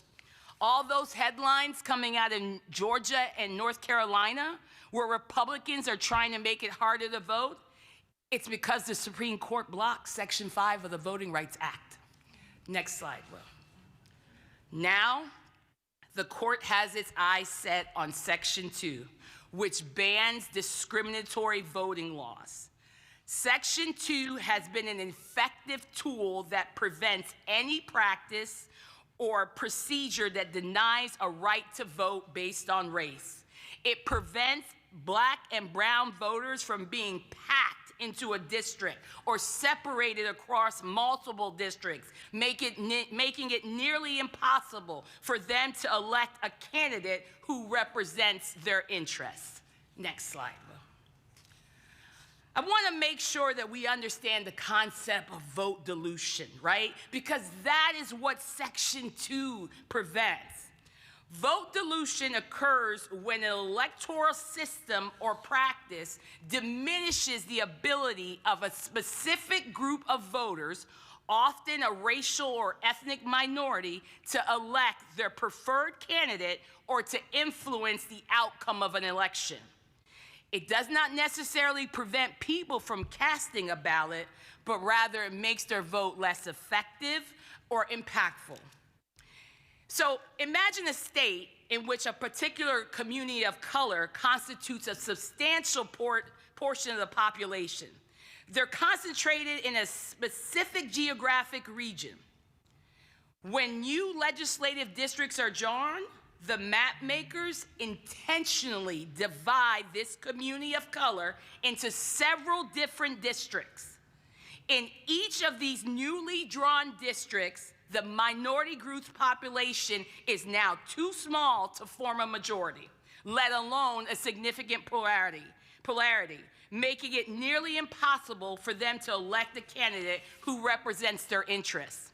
Their collective voting power, which could have been decisive in one or two districts, is quote-unquote cracked and spread out, effectively diluting their ability to influence any single election.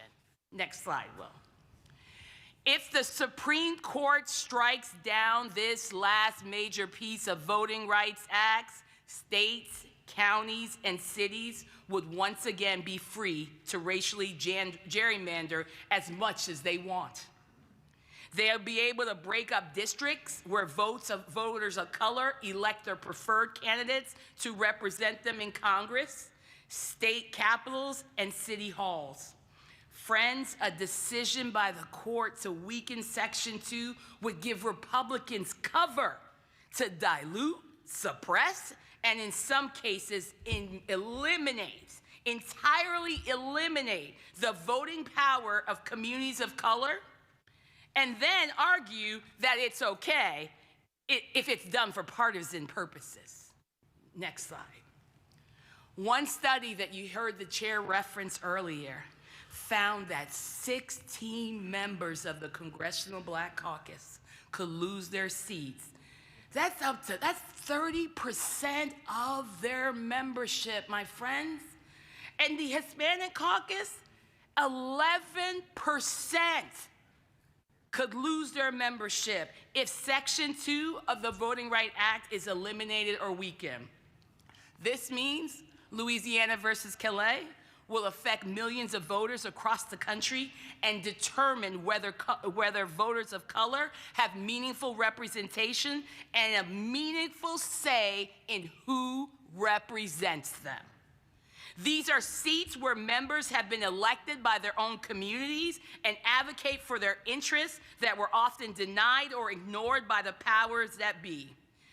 Make no mistake, this is more than a legal or a political battle.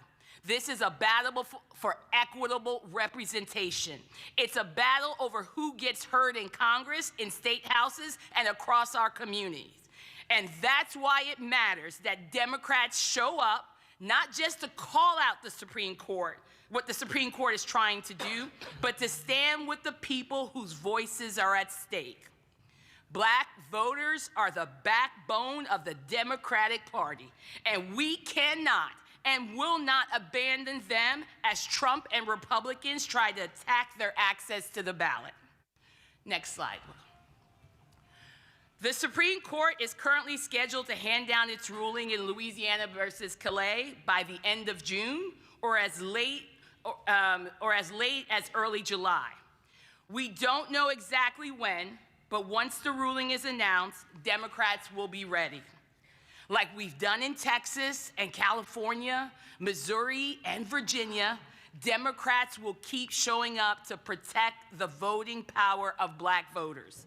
In the same way that the civil rights leaders advocated for the signing of the Voting Rights Act, Democrats will organize, mobilize, and unite in our power to call out Republicans trying to undermine our elections. Because, friends, this is a fight for all of us so that everyone in America can have meaningful representation. Next slide. In 1967, the late Reverend Dr. Martin Luther King, a Nobel Peace Prize laureate, a person who earned it. Didn't borrow it. He authored his fourth book and his last book. He asked, where do we go from here? Chaos or community? Hope is one of the book's central themes as he reflects on the civil rights movement and discusses what the Black community should do with the new freedoms found in the laws such as the Voting Rights Act of 1965. Friends, like the late Reverend Jesse Jackson, thank you for choosing community. Thank you for choosing hope. Please join us in this fight by talking about Louisiana versus Calais. Next week, you'll receive an email containing the DNC's Louisiana versus Calais deck, a toolkit with graphics, links to the DNC virtual briefing on the Louisiana versus Calais that features our very own Chair Martin, Congressman Carter, the former Chair Jamie Harrison, Vice Chair Raina Walters-Morgan, and LULAC CEO Juan Perano. I encourage you to watch the virtual briefing and use these tools. Share them with your friends, family members, everybody in your network. right? Because the idea is the more people who know about Louisiana versus Calais and what it would mean for black voters, the more power we have to do something about it. Secondly, go to iwillvote.com. Check your registration status. Don't assume that you have not been moved. You are not exempt.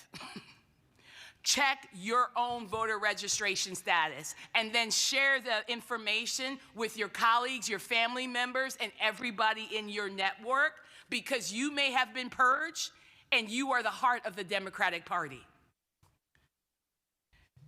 Organize your communities to counter racial gerrymandering and pressure lawmakers to oppose discriminatory maps. And friends, help us be the reason that midterm elections are fair. Encourage people to volunteer to protect the process. Next slide, Will. Here's the QR code to I Will Vote. Share the site, again, with your networks. The DNC has been intentional about translating voter education information into Spanish, French, simplified Chinese, Korean, Vietnamese, Tagalog, Arabic, and Somali to ensure everyone can participate and stay informed. Next slide. Across the country, state legislatures have enacted their own version of the Voting Rights Act. While Republicans in Congress have blocked legislation to protect the right to vote, Democrats at the state level, like Louisiana State Senator Royce Duplessis, they have been leading the way on passing State Voting Rights Act. In the end, we'll need to work together to elect Democrats who will appoint and confirm judges and justices who know the Constitution allows legislation like the Voting Rights Act that protects black voters. In fact, the Constitution demands it.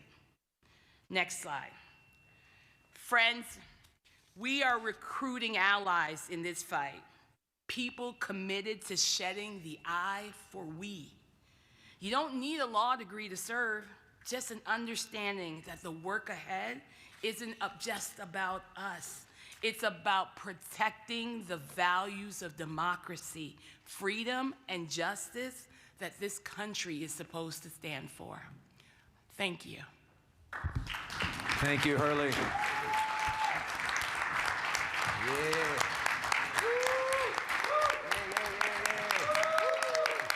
Thank you, Hurley. Now you know why we're so blessed to have her at the DNC. So at this point, I would open it up if anyone has any questions for Hurley on what she just presented. Any questions, thoughts, or suggestions? You just go ahead and raise your hand. I'll call upon you. Go ahead.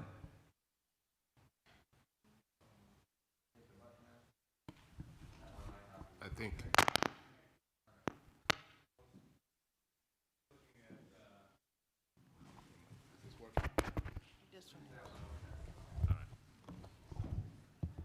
Yeah, the second to last slide. Oh, I'm Kwame Raoul, Attorney General in Illinois. And I was also in the state Senate before and sponsored in 2011 the Illinois Voting Rights Act. And so I was looking at the second to last slide where it was encouraging people to advocate for support of State Voting Rights Act. It mentions Illinois. Does that imply that we don't have it, or that? You do have it, sir, and Okay. It is firmly there. But what we know is the Republicans, even at the state legislatures, are working to try to overturn it. So the idea is that we want people who have it in their states to call the elected officials in the states on the Republican side to say, look, keep your hands off of our State Voting Rights Act. Okay. Yours is firmly in that Constitution. It's firmly part of the Illinois system. Any other questions for Hurley or thoughts? Okay, thank you so much, Hurley. Thank you. At this point, I'd like to just open it up for general questions, thoughts, suggestions, ideas? We have a few minutes left here, and I want to make sure we have conversation, as always. Brian Kennedy. Thank you, Mr. Chairman. I just wanted to make an announcement. Last summer, Democratic municipal officials, in conjunction with the DNC Training Department, offered its first ever candidate camp and all-day training on how to run for local office. Everything from messaging to how to do doors to how to use van, how to do fundraising. We are pleased to announce that we're going to be doing that again this year. It'll be on Saturday, July the 11th. It's an all-day virtual training. Last year, 545 people registered from 37 states. So I want to applaud all the state parties for what they're doing, but also know that at the DNC, there's been significant support for running for local office. So wanted to make that announcement.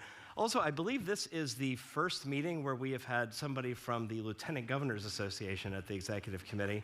And I'm wondering if we might allow our esteemed Lieutenant Governor from the state of Delaware to introduce herself and her organization and why they're at the table with us. Well, absolutely.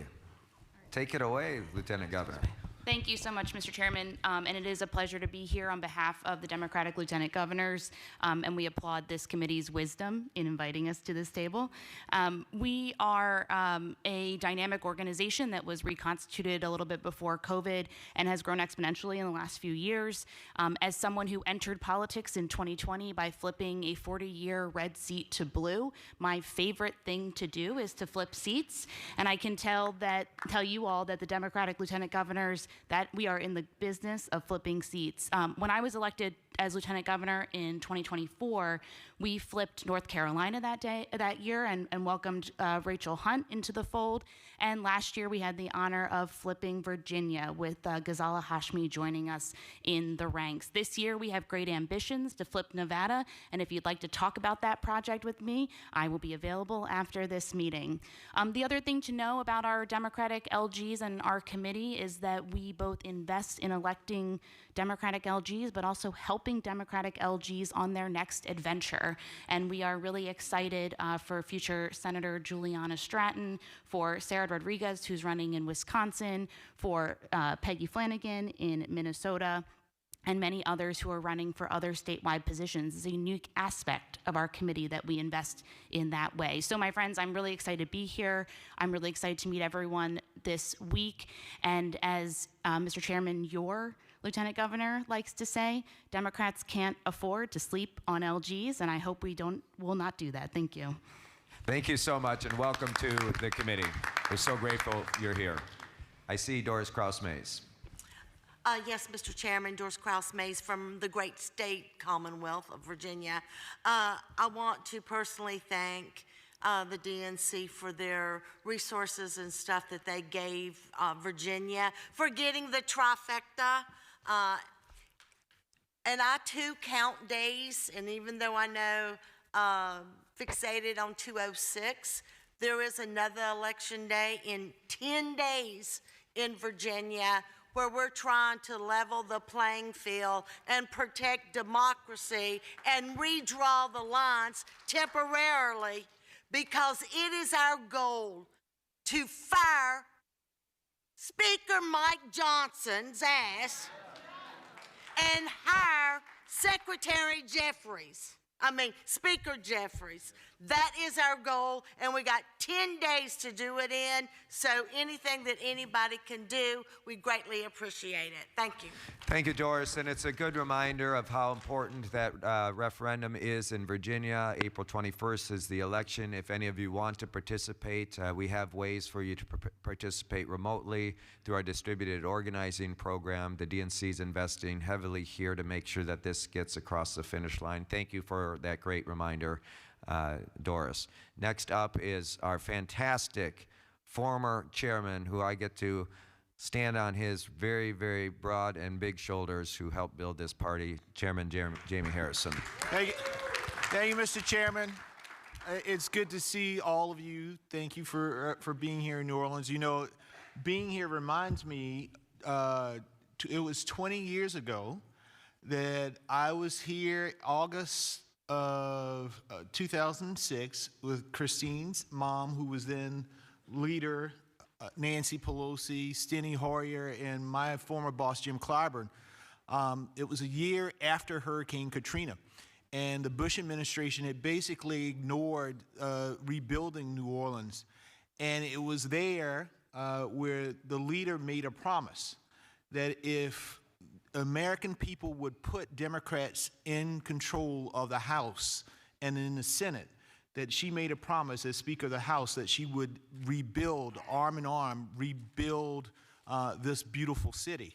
And that was a commitment that the American people saw, and they ensured that Democrats won in 2006. And so it's always good to be back here and good to see the good work that when Democrats are put in charge, that what we can do.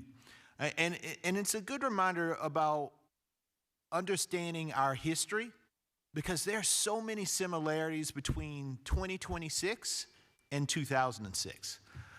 Just remember that in 2004, Democrats got their butts whipped in that election.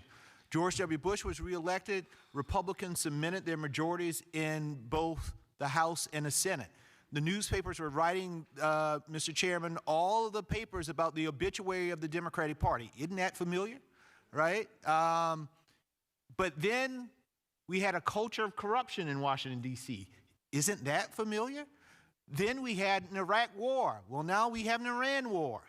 Isn't that familiar? You had Republicans overreaching, trying to privatize Social Security then. Well, they're gutting health care now. Isn't that familiar? And the American people woke up out of that slumber that they were in 2004 and decided for change in 2006. Very similar dynamics, my friends. In that election, we didn't think we could win the Senate, but we did. And in that election, we picked up 31 seats in the House. And these weren't just, oh, those are Democratic seats. We went deep into Republican country.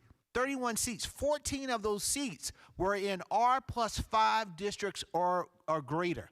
3 in Indiana, where there was an R+7 or R+10 and an R+12. So what I want you all to understand is, and this is why it is so important on the recruitment, and this is my last point, Mr. Chairman. You all remember when my last thing I said to all of the state parties was, you have to recruit. You have to put candidates on the ballot in order to compete. Because if there is a wave like there was in 2006, it doesn't matter if you have a wave if you don't have somebody to ride it. You have to have candidates on the ballot. So what did I do? I went back home and I went to my Madam Chair, Crystal Spain. And I said, Madam Chair, in unprecedented times, you have to take unprecedented actions. And I want to thank Madam Chair Crystal Spain, because the first time in the history of South Carolina, we have recruited a Democrat for every state house, every statewide race, and every congressional race. 139 Democrats. We will have a choice. And my friends, the Republicans are pissed off, because we had one Republican who hasn't had a challenger in 34 years. 34 years.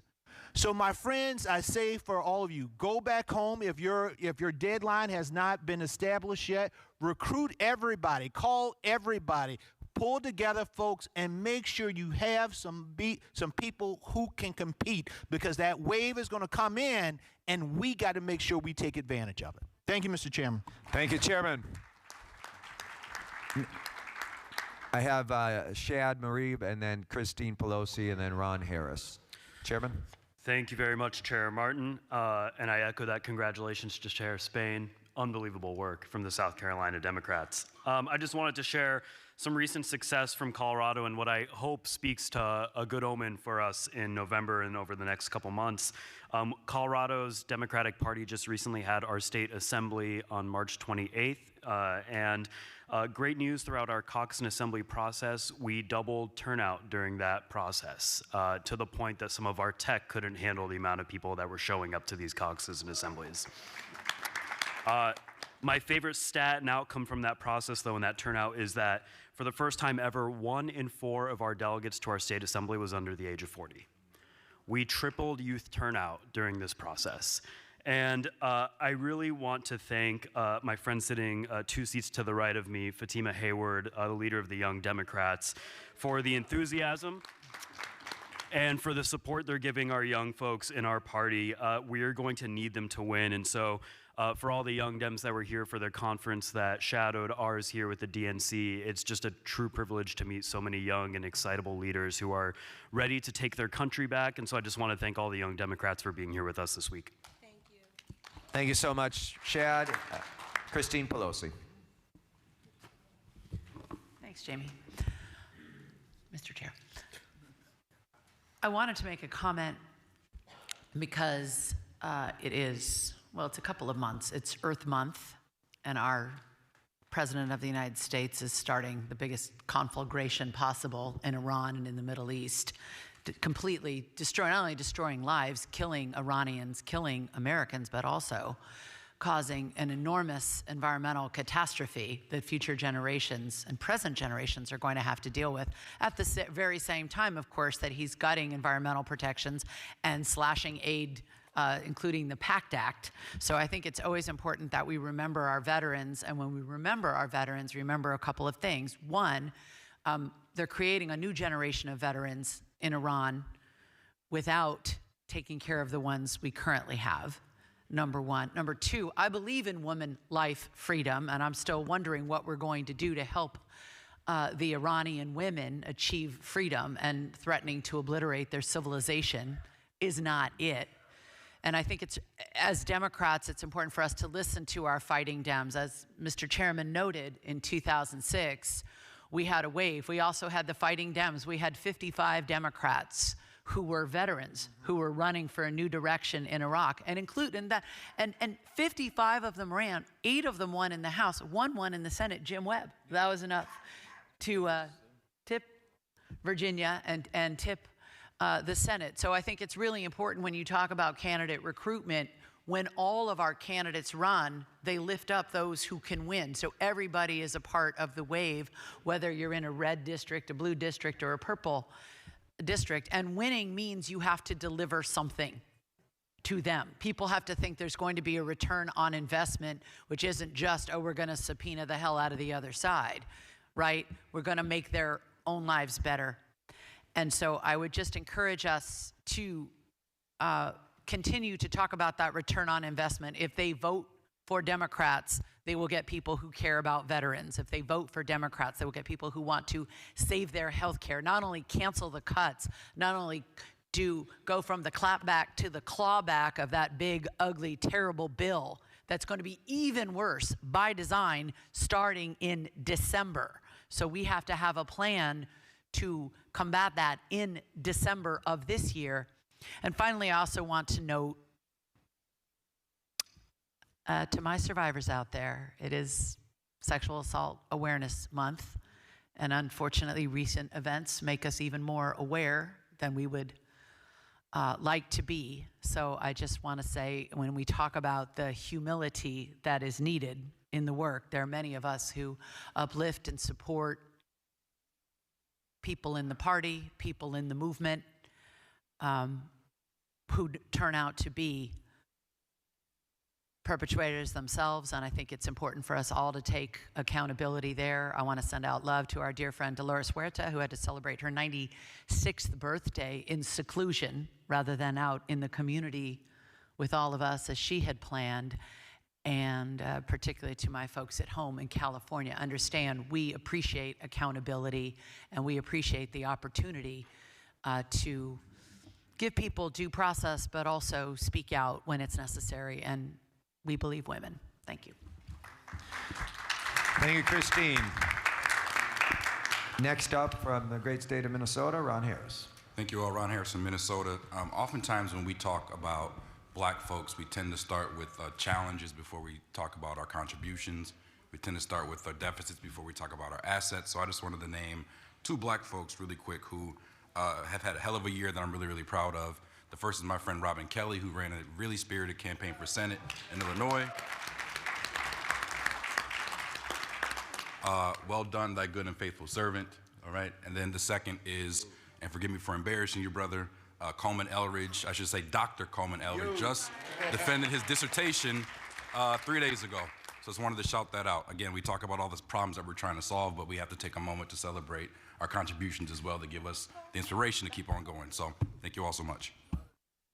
Thank you, Ron. And you know, he didn't just get his dissertation done. He did it while he was at this meeting and defended his dissertation here in New Orleans. So truly historic. Congratulations, Coleman. Dr. Elridge. We're very proud of all he does. In addition to being a great state party chair in Kentucky, one of our leaders at the ASDC, he is a terrific husband and father to a wonderful family, and he never misses out on any of that. I'm just so proud of all that he does for everyone. Congratulations, Coleman, and the floor is yours. Mr. Chair, John is also going to get hooded soon, I think. John? I knew that. John's also been working on it here, so thank you, John. Coleman, take it away. Sorry. First and foremost, thank you, Ron. I'll figure out a way to embarrass you later. And Mr. Chairman, thank you so much for those kind words and for your continued friendship and mentorship. As long as I've been in this role, you have been so incredibly kind. I just wanted to say thank you. I will continue to be evangelical about your continued historic investments in state parties, what that has meant for our work and our ability, as we've seen across the country, for Democrats to win in places that so many have written off, places like Kentucky, where in a special election last year, newly seated State Senator Gary Clemens won by 72% of the vote. 72% of the vote in Mitch McConnell's backyard. I say that because these investments, especially in rural communities, in rural states like mine, they remind people that the Democratic Party has not forgotten them. Money is not everything, but in what we do, it is extraordinarily helpful to tell our story, but also to tell the story that the Democratic Party, especially, Mr. Chairman, under your leadership, Chair Harrison, under yours as well, my brother, it matters. And the last thing that I'll say is it also allows us, again, that historic investment, to also invest in our local parties. And I never want to leave local parties out of this conversation. I've got a great local chair, Patty Minter. Patty, if you will wave your hand, former state legislator who is doing dynamic work, and we're able to invest in that work because this body, under your leadership, has invested in us. So, Mr. Chair, again, just thank you so much for that, and I will say this again at another meeting because I understand that is not easy. You have taken a lot of flack for your belief in state parties, but state parties have your back too, sir, so thank you. Thank you so much, Coleman. I appreciate it. Next up is Andrew Lockman from the great state of California. Which button do I press? That one? All right, there we go. I needed an advanced degree to figure out how to work this thing here. So first of all, I was just reminded today that April 3rd was the date of the tragic death of Ron Brown, who served as chair of the party for some time and helped lay so much of the groundwork. And I just also want to close with the closing of Passover. As we tend to end it, we say, next year, may we all be free of Republican tyranny, corruption, and taking away all of our rights. We'll have a Democratic Senate and a Democratic House and more next year. Thank you. Thank you so much, Andrew. Next up is Russ Carnahan from Missouri. Thank you, Mr. Chairman. I feel like I owe an apology to the party because we fell short of the South Carolina accomplishment of 100% recruiting, we only recruited 97.5% of our legislative seats. But I want to give a shout out to Chairman Harrison because he gave us the big challenge back in 2024, and our party stepped up to do that. But I'm really proud. I want to also give a shout out to our great vice chair in Missouri, seated to my right, Yvonne Reeves-Chong, because she led so much of the recruiting effort, especially in some of the really tough rural districts, to get us to that goal. And then finally, I want to give a shout out to Mayor Quentin Lucas, who's joined this committee and his leadership role in Kansas City. We're really great. It's really great to have him a part of this group. So thank you all. Thank you, Russ. Appreciate that. Next up, from the great state of Kentucky, Jack Dulworth. Thank you, Mr. Chairman. I've been a member now for a little more than 6 years, and I want to tell you, this has probably been the most informative and productive meeting that I've been on since I've been at a meeting. Really is. I mean, tremendous shout out to you and Roger for the tremendous work that you all are doing, particularly in the area of budget and finance. So we've made great progress, and I'm proud to serve on that committee. Again, thank you all and your team for doing this. You're accelerating us to wins. So much, Jack. Thank you. And next up is from the great state of Arizona, my good friend Luis Heredia. Thank you, Mr. Chairman. I just want to thank for the folks that attended the Hispanic Caucus Cafecito that is becoming a tradition every Friday morning. We had over 100 participants eat, break bread, just celebrate the election of the first Latina of New Orleans, Elena Moreno, and other candidates in the area. We have Diane Schell running in Caner right here in Louisiana. And I want to report just the fruit of those relationships is that, you know, recruitment from Chairman Canahan on establishing a Latino caucus in Missouri, also in Rhode Island, and even here in Louisiana. I think it is just the work that we do in these spaces is to have intentionality.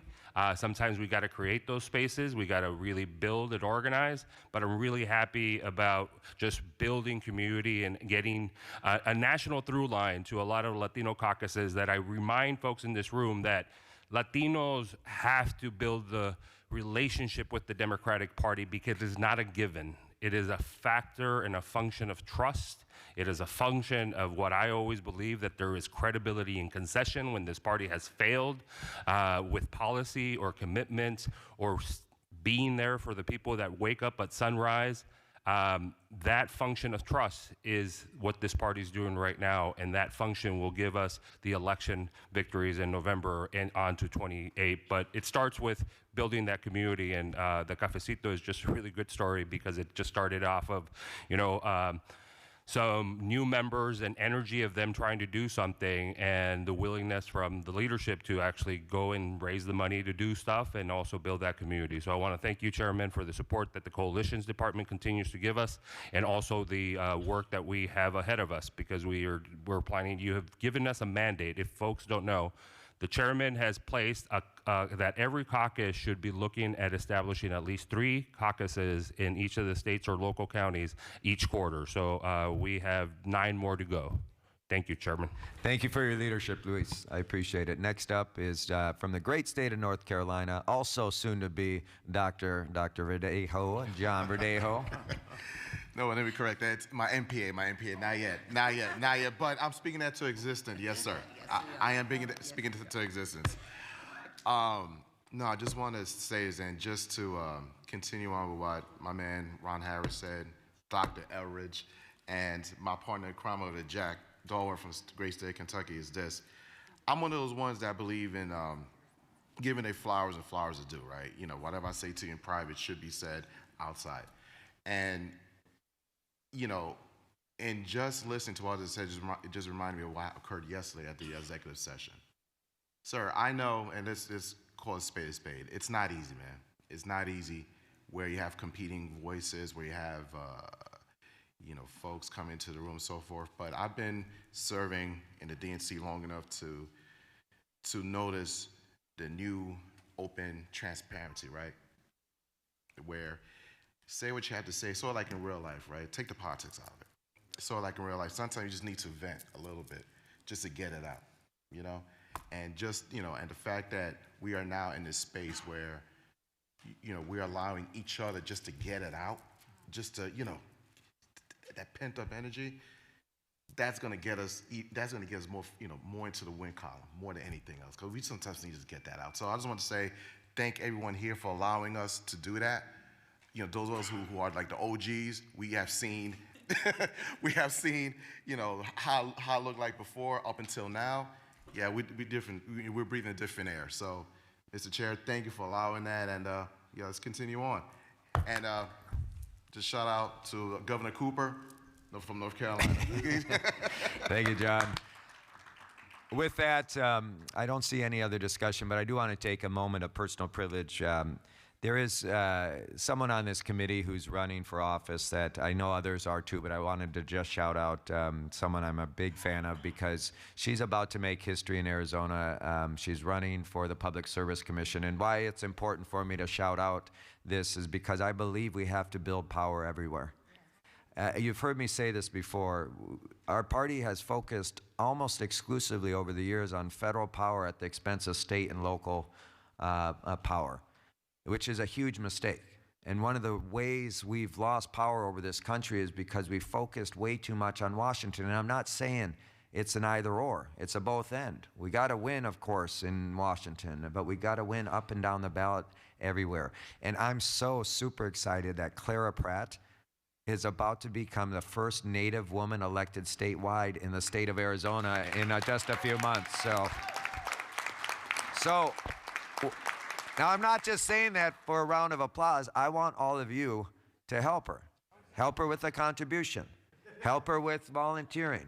Help her win this campaign because we are on the verge of sending one of our own to be a history maker. She's already been a history maker, but imagine the barriers that we break in the state of Arizona when we elect her to that Public Service Commission. So please help her out. Thank you for running, Clara.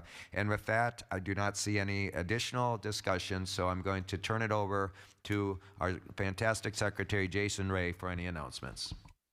Well, thank you, Mr. Chair. Our regional caucuses are going to start here in 15 minutes at 1:30. They're upstairs on the second floor, so we'll see you all at the regional caucuses as well as the councils at 3 o'clock this afternoon. So thank you. And just a reminder that our meeting in August will be August 13th through the 15th in the great state of Texas in Austin, and I know they're all looking forward to hosting us. With that, seeing no other discussion, I would take a motion to adjourn. It's been moved and seconded. All those in favor say aye. This meeting is adjourned.